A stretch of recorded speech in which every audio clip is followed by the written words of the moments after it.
Tunstall France propose des solutions et services innovants en téléassistance et santé connectée. Son président Alain Monteux est avec nous. Quels sont ses enjeux et ses priorités face à la crise? Tout de suite, place à l'interview de Jean-Marc Sylvestre. Alain Monteux, bonjour. Bonjour Jean-Marc. Par rapport à la situation qu'on avait après le premier confinement, vous considérez qu'on s'en est bien sorti là ou pas? Oui, je considère qu'on s'en est bien sorti, mais surtout qu'on a beaucoup appris et qu'on a validé que la téléassistance, quand vous étiez une personne âgée isolée, valait mieux avoir la téléassistance pendant cette période de confinement que pas l'avoir. Oui. Alors justement, on en arrive à votre métier, hein. Le cœur de votre métier, c'est l'assistance aux personnes, c'est la santé connectée. C'est les deux en fait. Donc c'est la téléassistance. La téléassistance, basiquement, c'est un petit bouton d'appel, comme celui-là, sur lequel vous appuyez. Et il y a une centrale d'écoute et d'assistance disponible 24 heures sur 24 qui vous répond, qui vous rassure et qui va pouvoir prévenir les secours, les proches ou les secours en fonction de l'urgence. Et on s'est aperçu que les personnes âgées, et notamment avec cette crise, il y avait certes des problématiques liées à l'isolement, mais il y avait aussi des problématiques liées à la santé. Par exemple, dans les premiers jours du confinement, et puis ça a continué, les personnes nous ont beaucoup interrogés sur leur santé. Est-ce qu'elles avaient le Covid? Qu'est-ce qu'elles devaient faire? Qu'est-ce qu'elles n'avaient pas le droit de faire? Est-ce qu'elles pouvaient parler à un médecin? Donc c'est pas un hasard s'il y a eu le boom de la téléconsultation. Je ne veux pas revenir sur le désordre qui a entouré la sortie de l'application, par exemple. Parce que aujourd'hui, on a effectivement une application qui permet d'adresser des questionnaires et de valider. Mais ça, c'est une application qui vous est propre. Qui nous est propre, oui, et qu'on a mis en place, et qu'on a développé et qu'on a mis en place plus rapidement avec le Covid. Je ne pense pas qu'on l'aurait aujourd'hui s'il n'y avait pas eu le Covid. Voilà. Ça a permis d'accélérer la digitalisation d'un certain nombre de nos process.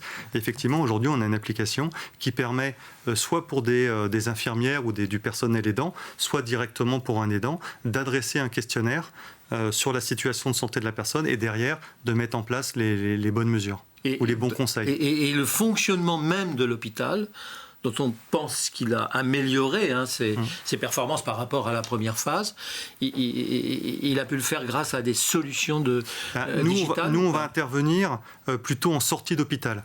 Donc on va permettre d'accompagner des gens au retour chez eux et de raccourcir les délais à l'hôpital.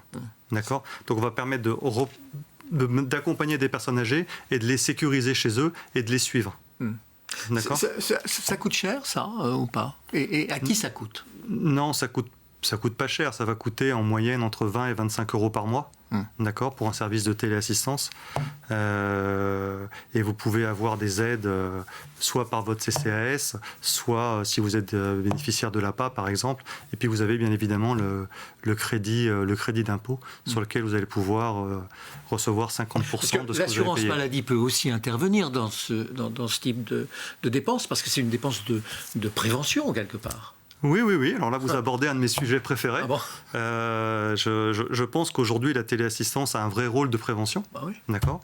Parce que quand vous secourez les personnes à temps, c'est des hospitalisations qui sont diminuées.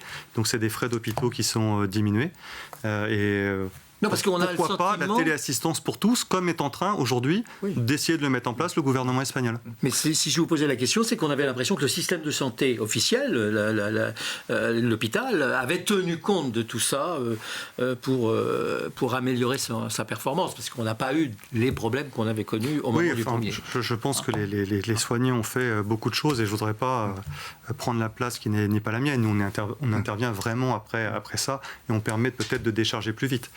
Par contre, ce qu'on a mis en place et qu'on continue de faire, c'est qu'aujourd'hui, les personnels soignants, justement, ils sont dédiés à secourir nos proches.